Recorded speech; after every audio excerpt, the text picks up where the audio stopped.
Okay, up this way.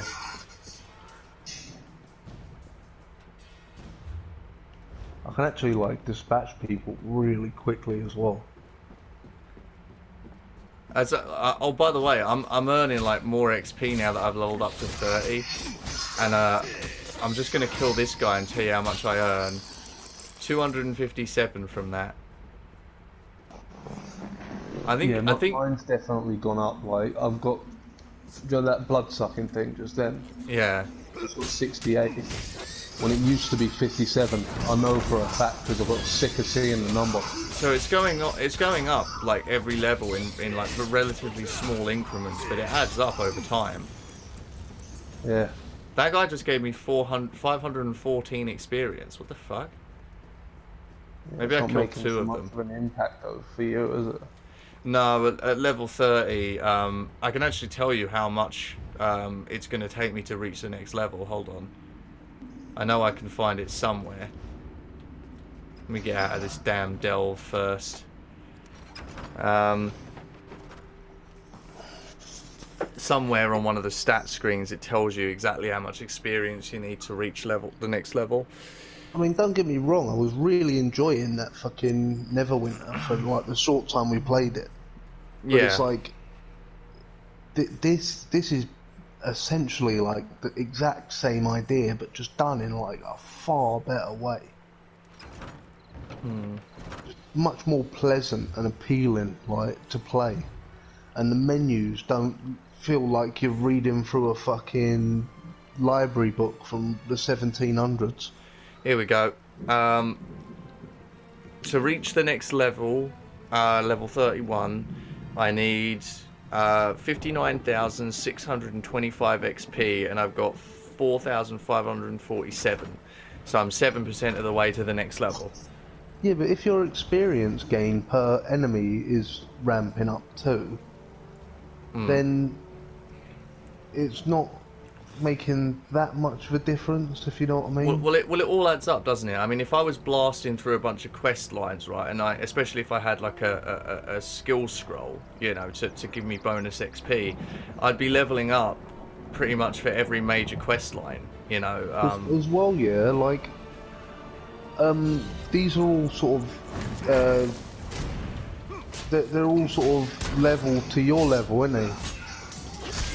What, the enemies? Yeah, like this Nixox now. No, they're not. This Nixox is doing nothing to me. I'm taking literally no damage from this thing, and I'm doing a bunch of damage to it. Whereas in the early game, I was taking a bunch of damage and doing barely any damage to him. So I am getting more powerful. Experience scrolls you could give me, like. I can't give you experience scrolls. They're character bound. Alright, no worries. I only have 2, I think. Anyway, hold on. I haven't used one today. I probably should have. What is this little city to the north, Tel Mora? Is there a trader there? It's not Tel Mora. The city's called Voss. The shrine is called Tel Mora Way Shrine. I don't think there's any traders in Tel Mora. You know where there's traders because you can see there's for example, go southeast to Sadrith Mora and go like zoom in on the town. There's like what do you call those things? Those weighted things where you weigh 2 items on 2 sides. Scales? Yeah, like the scale icon represents a market. So wherever there's one of those, there are traders. I ain't getting like no. I've got Balmora. There's another boss showing That's up because there. you might not have been to Sadrith Mora yet. Hold on, I'll tell you what we'll do then. In fact, actually, yeah, you know what? Just go on a journey. Follow me, and I will take you directly to Sadrith Mora. It's directly in this direction. So if you can't see it over on the And make sure to take me by all way shrines on the way there as well, because I need to get some more of them on my map. There aren't any way shrines until we actually get to Sadrith Mora. There's no way shrines anywhere near us right now, so we're just gonna walk. But well, I've got the Nichol thing one, but that's quite a way south.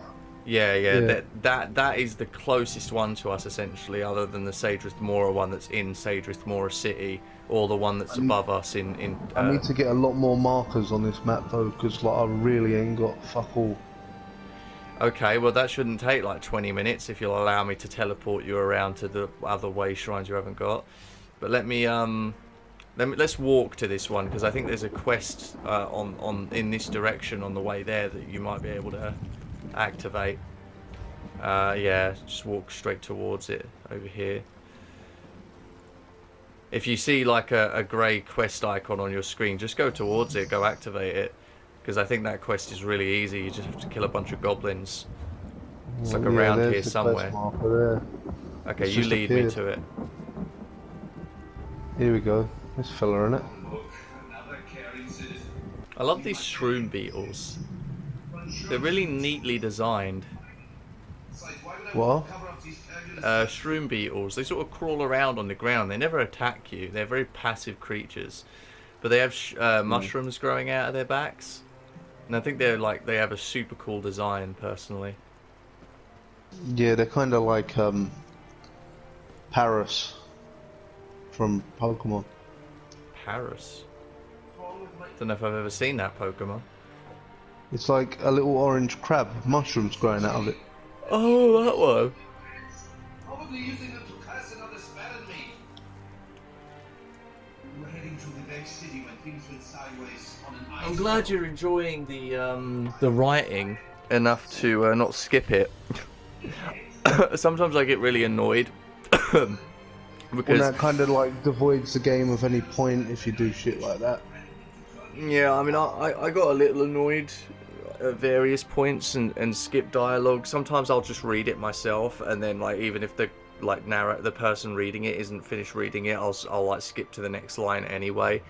Because it's like, I'm not going to sit around for 10 seconds for you to finish your fucking line reading so I can move on to the next page when I've already read it. So, it's just fucking the way I work, I guess, you know. Those seconds add up, you know what I mean? Well, Like when it's you're just my doing... laziness. Like, he's reading it to me, like, I'm not doing any reading. When you're doing like quest after quest after quest and you've got like a whole bunch of shit to do. I mean, what did I say yesterday? Like, one of the last things I said yesterday before we logged off, there's over 2,000 quests in ESO. That's a lot of line reading. You know what I mean? Like, that Okay, time's so- going to add up. Wait, all my missions have disappeared off the screen now, and it just says Zone Guide, Vardenfell. What? Yeah, what the fuck? Wait, let me go quest. Right, here we go, I have to spell fits. The naked Nord, here we go.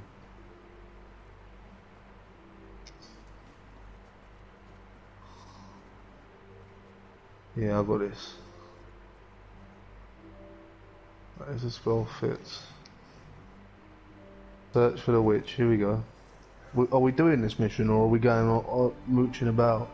No, this mission's really easy. You literally just have to kill a few enemies and collect some shit, and then when you get to the camp, you kill like a main enemy, and then there's like a person there who walks with you back to the arsehole there. Oh shit. I got knocked over by a ball. Yeah, them things are a bit overpowering when there's a couple of them. Not when you've got a bunch of health and stamina and magicka, they ain't. I can just sit here and wail on this guy all day. See, this is where I'm powerful, is with all these like standard enemies in the world now. Bosses are where I still struggle, obviously. Oh, a Vardvark. Oh, that's cute. Locate the goblin camp. Well, that was hard to find, wasn't it?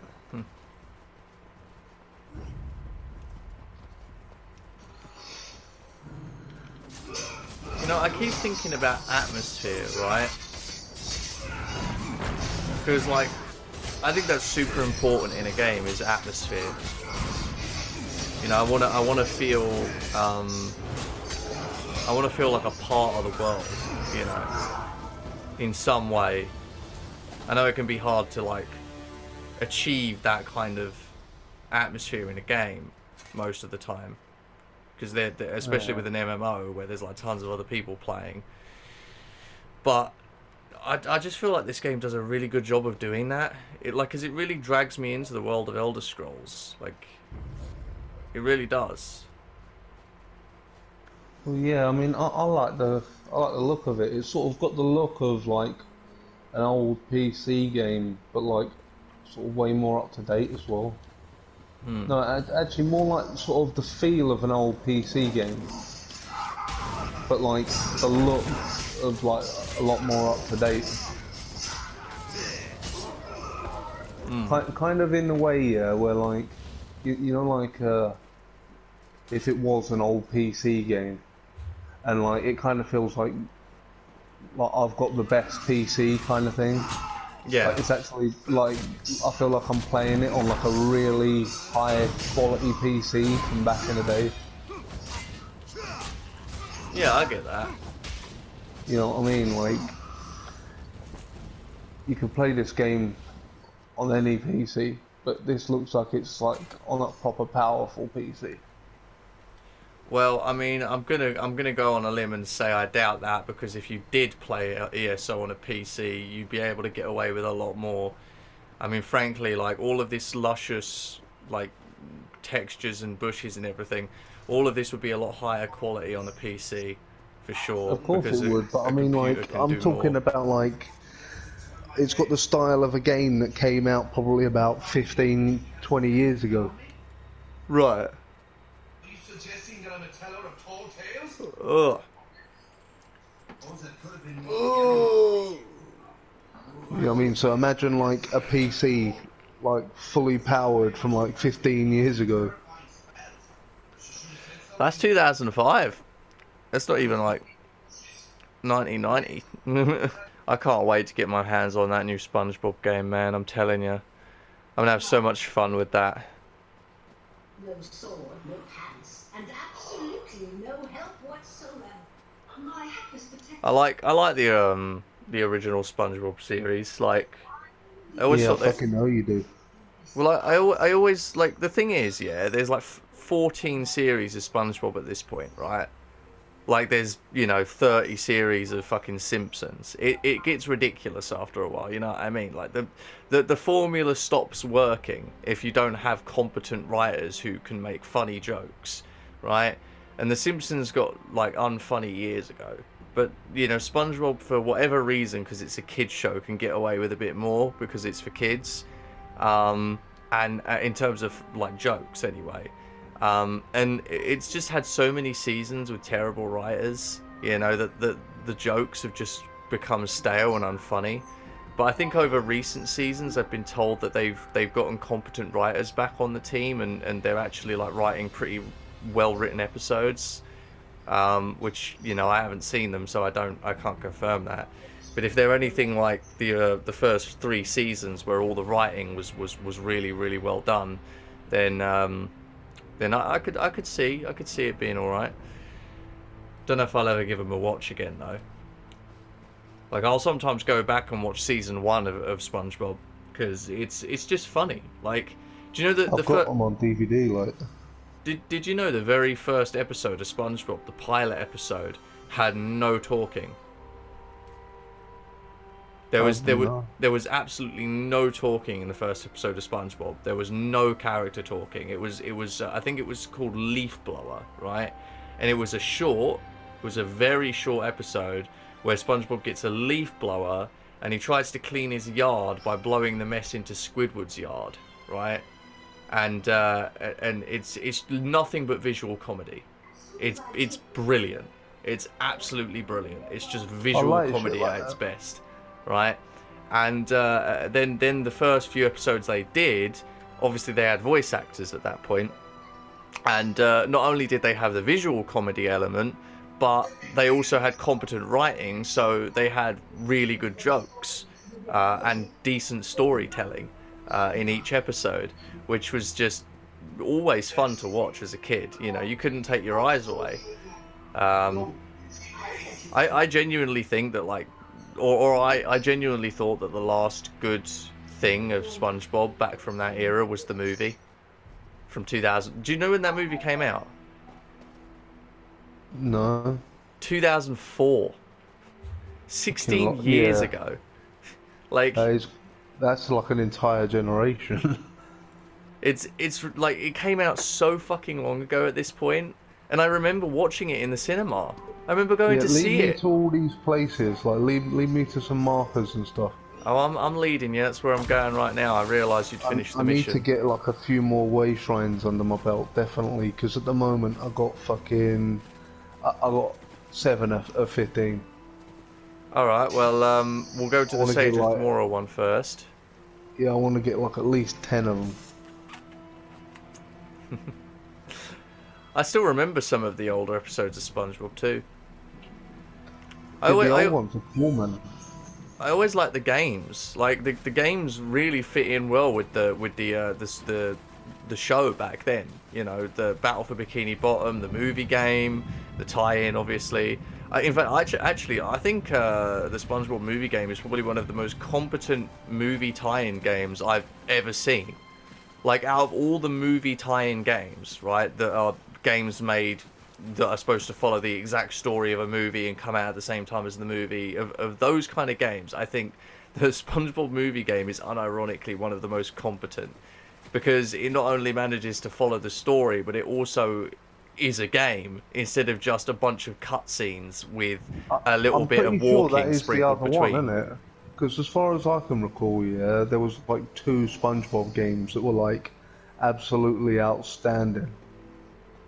Like, and one of them was obviously Bikini Bottom.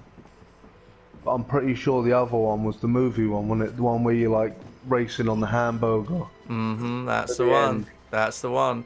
They turned a few minute segment of a movie into a whole area. Like, that's one of the more competent things about the movie game, right? Because when you see a lot of movie games, they tend to just follow the story, don't they? They take the combat parts of the film, they turn that into combat in the game, and then they'll do, like, you know, a cutscene here or a cutscene there to reference, you know, a part of the movie as you're working through the story, and the rest of it is just filler, basically. But like, the SpongeBob movie game was one of those few movie tie-in games where they actually turned every element of the movie into a proper level, something like full with all these things you could do. Yeah. So it was really good because of that. I tried playing it, but I don't know. For me, it's not my cup of tea. You know what I mean? Yeah, It's like, well, you get a bit too it's old that eventually, style. don't you? Well, no, it's just that style of PS2 game. You know what I mean? Like, sort of PS2 platformer. Just, yeah, it's just not really my kind of thing. My little kitty. All right. Well, anyway, Need to get let's to another way shrine. let's find out where your way shrines are that you haven't got. Okay, I doubt that you've got the Valley of the Wind way shrine right up the north side of the island. It's northwest from the Tel Mora way shrine, up behind the volcano. So let me teleport there, and you can teleport to me via the friends menu. At least this way I can get about a bit better. Yeah. It's useful to have them. This is another reason why I said you should take it one area at a time rather than like going to fucking Rothgar and doing a bunch of stuff there as well. Otherwise you end I up was just like... mooching about, like, and I just got on with some stuff. It's scaled to your level anyway, so it doesn't really matter. I saw a video on YouTube of someone managing to get to the top of Red Mountain. See this, like, dungeon difficulty, like, when you get to level 50 you can turn the difficulty up. Yeah. That's cool. Well, it's essentially just a challenge thing, isn't it? If you get to level 50 and you start going through the champion levels, if you get to top champion level and you've got, like, you know, really powerful weapons and armor, then yeah, why not challenge yourself a little bit, you know? Maybe you'll even get some, like, you know, high-end end game rewards. I'm pretty sure there are some, like, really high-tier end game rewards. There's bound to be, isn't there? Yeah. I mean, this game's been going for, like, what, fucking 8 years now. I imagine quite a lot of thought's gone into this by now. Then. Hmm. See, this is a sad thing. This entire island at the north end of Vardenfell is inaccessible. You can't actually go there. And I've always been saddened by that because in Morrowind, in the game Morrowind, there's like a whole bunch of stuff on this island. There's towns and villages and cities and dungeons and all sorts. But I guess they just didn't have time to do anything with it. See over in the west, yeah, where it sort of like points out. Yeah. There's clearly a fucking city or something there. There's got to be a way shrine for that. You haven't been over there yet. That's Nesis. Okay, let's go to Nesis.